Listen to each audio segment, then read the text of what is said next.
चालू है। 10th class के बच्चों, ऑनलाइन क्लासेज में आपका स्वागत है। आज हम पढ़ते हैं गोलीय दर्पण से परिभाषा। गोलीय दर्पण की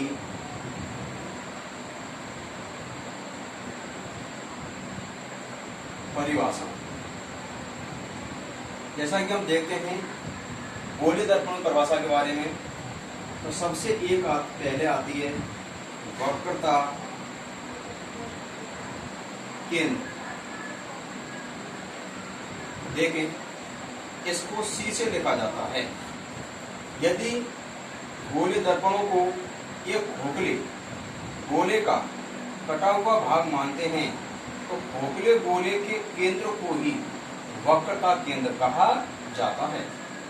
नंबर 2 हम बात करते हैं वक्रता त्रिज्या। जैसा कि इसमें हम मानते हैं वक्रता केंद्र को, जैसे हम सेंटर मान लिया C, तो वक्रता केंद्र से इसके कटे हुए भाग के जो वक्र पृष्ठ की दूरी होती है R, इसको वक्रता त्रिज्या कहा जाता है। मुख्य अक्ष, मुख्य अक्ष देखें, जैसे कि दो खोखले गोले हैं, इनको जैसे हमने काट के देखा, यहां पर C1 हो गया। वक्रता केंद्र C और इस कटे हुए भाग के बिंदु O के मध्य जो सीधी काल्पनिक रेखा होती है उसे मुख्य अक्ष कहते हैं। अर्थात जैसे देखें दोबारा, माना कि दर्पण है, इसका मध्य बिंदु O है, यहाँ वक्रता केंद्र C है, C और O को मिलाने वाली जो सीधी रेखा होती है इसको मुख्य अक्ष कहा जाता है। इससे आगे नंबर बात करते हैं आगे। अच्छा, फोकस दूरी, फोकस दूरी, इसको स्मॉल f से लिखा जाता है। देखें इसके बारे में, जैसे कि दर्पण है,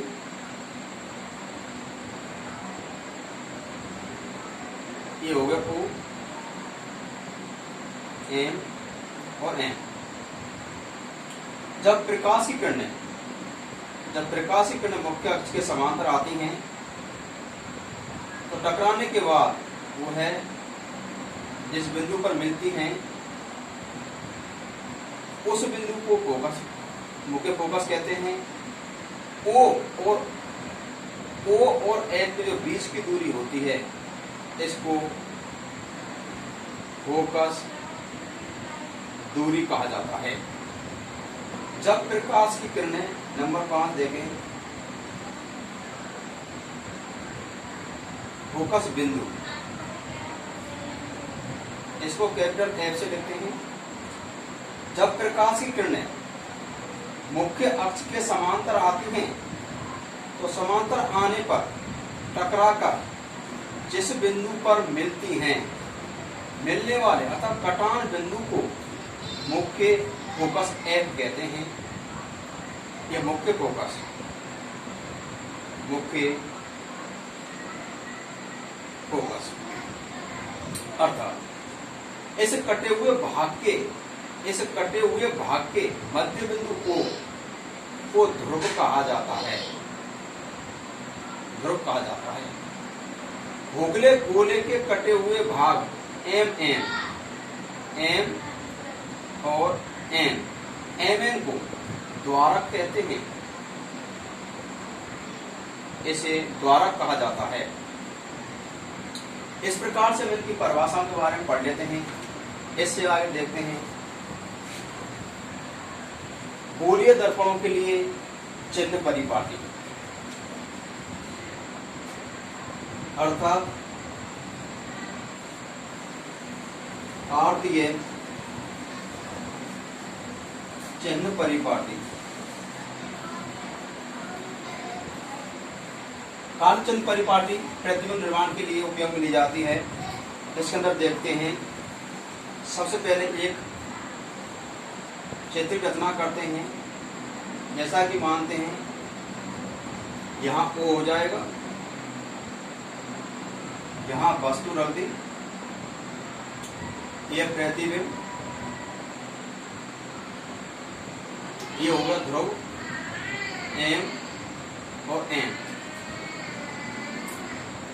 ऊंचाई धनात्मक, ऊंचाई ऋणात्मक, इधर की दूरियां, इधर की दूरियां धनात्मक, ये दूरियां ऋणात्मक। अर्थात देखते हैं हम चिन्ह परिपाटी के रूप में देखते हैं, इसका उपयोग प्रतिबिंब निर्माण के लिए किया जाता है। जैसे कि चित्र के आधार से देखते हैं, माना A और B एक वस्तु है जो दर्पण के सामने रखी जाती है। नंबर 1 बार देखते हैं, O ध्रुव, सभी दूरियां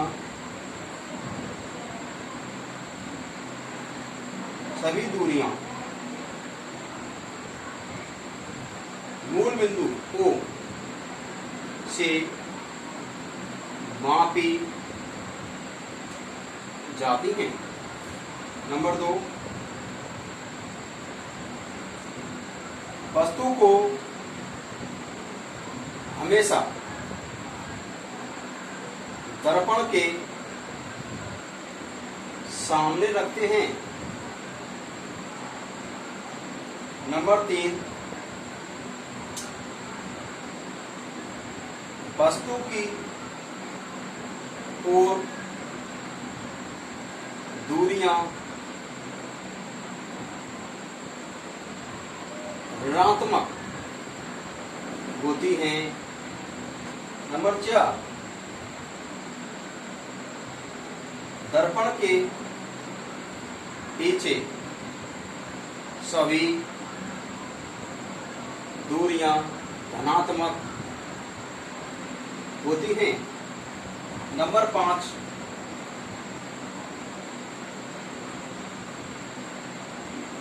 वस्तु या बिंब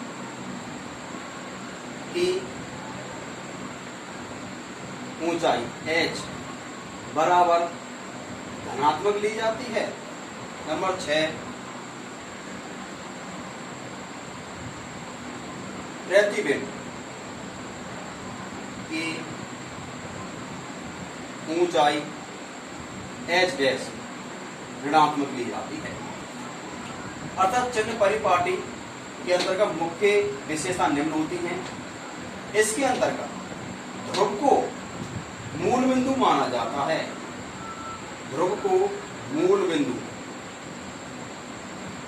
मानते हैं। नंबर 2 बात करते हैं, वस्तु को हमेशा दर्पण के सामने, ये वस्तु है A और B वस्तु है, जिसे हमेशा दर्पण के सामने रखा जाता है। नंबर 3, वस्तु की ओर दूरियां ऋणात्मक होती हैं। वस्तु की ओर, दर्पण से वस्तु की ओर जो दूरियां होती हैं वो ऋणात्मक मापी जाती हैं। नंबर 4, दर्पण के पीछे जो दूरियां होती हैं वो धनात्मक ली जाती हैं। नंबर 5, वस्तु व बिंब की ऊंचाई, वस्तु व बिंब की ऊंचाई धनात्मक ली जाती है, जबकि बनने वाले प्रतिबिंब की ऊंचाई जो होती है नीचे की वो ऋणात्मक दी जाती है। इस प्रकार से किरण आरेख चित्रों की रचना की जाती है, जिनको डिटेल हम आगे पढ़ेंगे। इससे आगे देखें, दर्पण 2 प्रकार के हुए, उत्तल और अवतल, ये हमने पहले पढ़ लिया है। अब दोनों में हम पढ़ते हैं इनके उपयोग। अवतल दर्पण के उपयोग। अवतल दर्पण के उपयोग देते हैं। नंबर 1, वाहनों की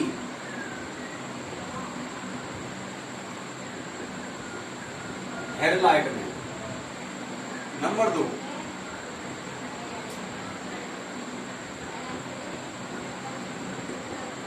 सेविंग दर्पण में।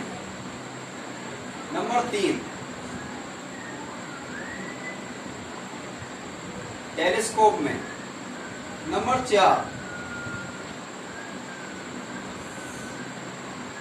दंत रोग विशेषज्ञ द्वारा। नंबर 5 की बात करते हैं स्ट्रीट लाइट।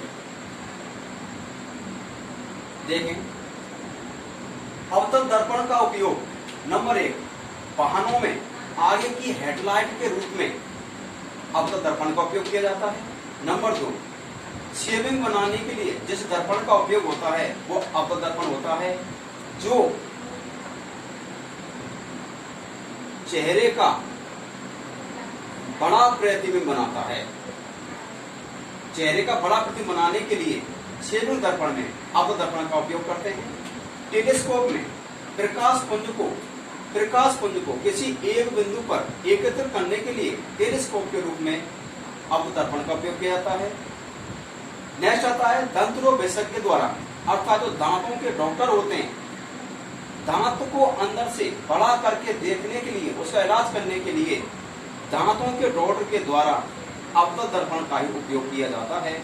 आगे को आती है स्ट्रीट लाइट। रात्रि के समय जो रोड पर रात में रोड पर जो लाइट जलती है उनको स्ट्रीट लाइट कहते हैं, उनमें भी अवतल दर्पण का उपयोग किया जाता है। इससे आता है उत्तल दर्पण।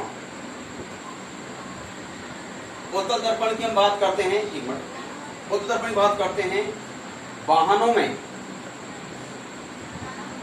में पीछे के दृश्य को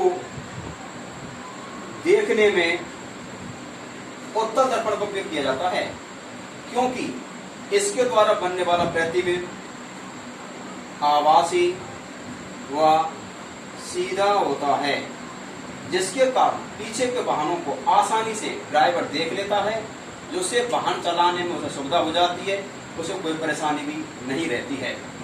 इससे आगे हम देखते हैं दर्पण सूत्र।